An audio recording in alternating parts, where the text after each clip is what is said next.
what do you think it takes to create a moment, and the kind of moment that, let's say in a conventional play, is just sort of a moment of authenticity and something where like the story and the performance and everything is really contacting the audience. That's like the normal context. And maybe why I'm so interested in this line of thinking is I think a hypercharged version of that would be what you might need in this sort of real world, nobody knows it's a performance thing, to grab someone's attention so profoundly that they now become an observer when they didn't even know they were near a performance to begin with. Does that make sense? What does it take for an authentic moment in a show? And then do you think that's the same thing that would literally like entrance someone in real life to participate even though they didn't know there was something to participate in?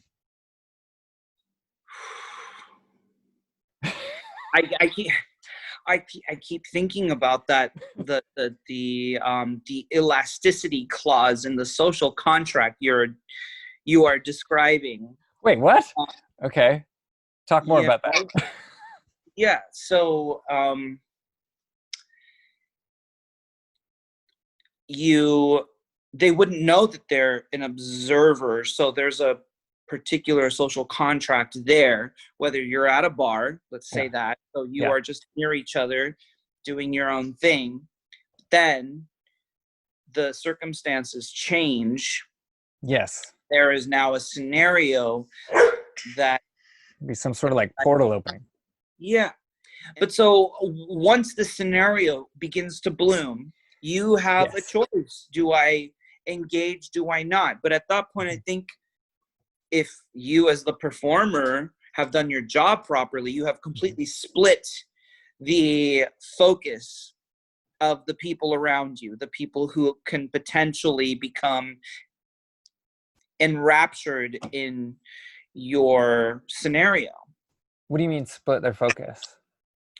I mean, if this is happening, let's say, you know, it's an argument, right? Between a couple, or or a drug deal, or a boss letting go an employee, and this is literally the worst thing that could happen in their life at the time. But this dialogue, this exchange is going to, I mean, I've been around, I think we all have, real world scenarios where you start to hear this happen and you're like, oh my God.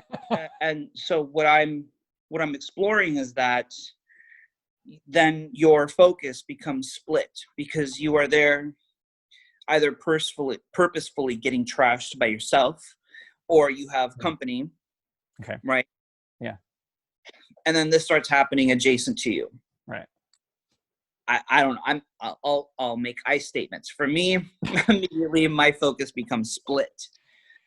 So I see. Okay. Now I know what you mean by split. All right. One half of you is focused on whatever you were doing before. The other is now actively engaged in whatever thing is occurring over here. Yeah. Okay.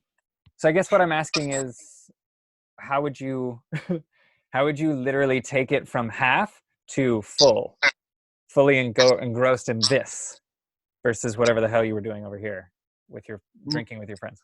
My honest response would be if one of those people turned to me and said, I'm sorry,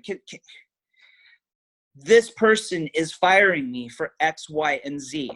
Or can you believe this person is dumping me even though they did X, Y, and Z? I need to know that I'm not crazy. What would you do if you were in my shoes? I mean, engage them. Which I know for a fact in this world that crazier things have happened. People turn to you and look for support. It happens. For support. For support. And then it becomes like sort of you've been socially enlisted. You've been drafted by the person. Wonderful phraseology. Like, Yes. get in here. and now it's more socially awkward to back out almost than it would be to go with it. I would hang on to that phraseology, socially enlisted. Okay. Right? I feel like that is going to be, if you are going to further explore this kind of work, even hypothetically, start doing this in a year. Even hypothetically, becoming socially enlisted is an action. It seems to me. I'm writing it down.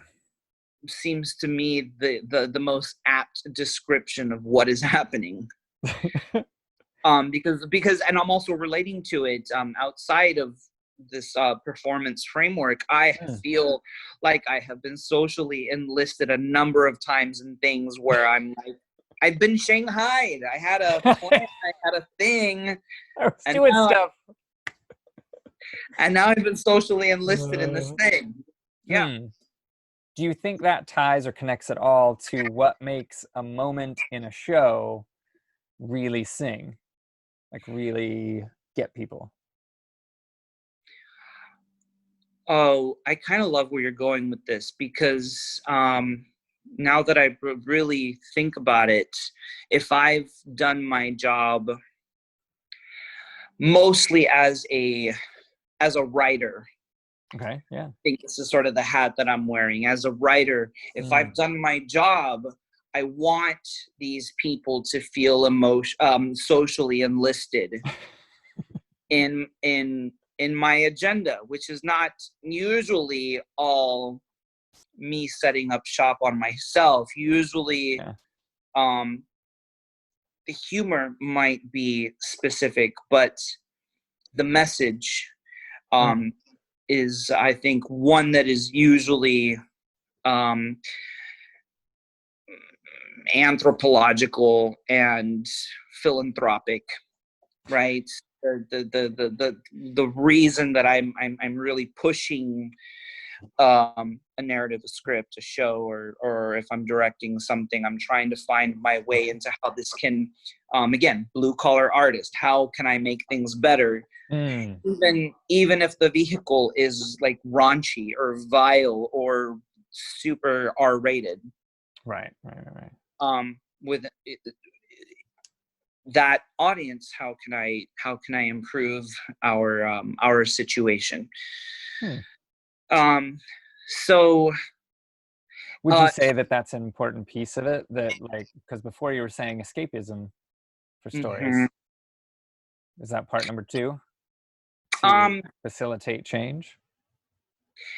Okay, so yes, great, thank you for bringing up the distinction. So our friend from high school, David Vaughn, and myself, we wrote, directed and produced a play in 2017 called The Cat Lady. That was leading up. We started writing it 2 years before, about a year and a half before, leading up to an election year. And we most definitely decided that that this particular project was not going to be political in any way, because we were being, if that was coming at us from every single direction. I was searching my mind for how Cat Lady related to the election, but it's good to find out that wasn't the intent at all. All right. Well, it was that's why I couldn't find it. It was our antidote. Yeah. It was our antidote. There was pure escapism, and we summoned, for us, the sort of comedic comfort food. We tried to access sort of styles that informed our humor, and so that's what Cat Lady ended up being. Was pure escapism. Cool. But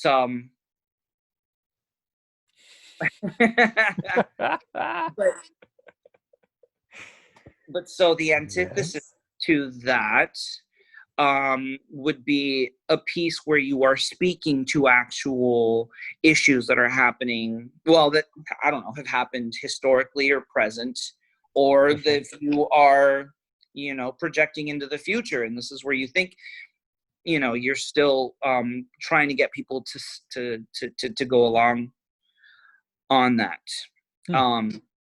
What was the phraseology that I love that I've already forgotten? Socially enlisted. Socially enlisted. Yes. And I believe that if you are able to socially enlist your audience, of course you. But I mean, that's what politicians are trying to do. They're trying to socially enlist people into ideology. True. Because sometimes we do that, and even with escapism, if people love your form of escapism, you have successfully socially enlisted them, right? Even if it has nothing to do with racism or equality or the pandemic or really whatever. Yeah. If they go in that direction, you've socially enlisted them. So yes, I believe that helps a piece sing.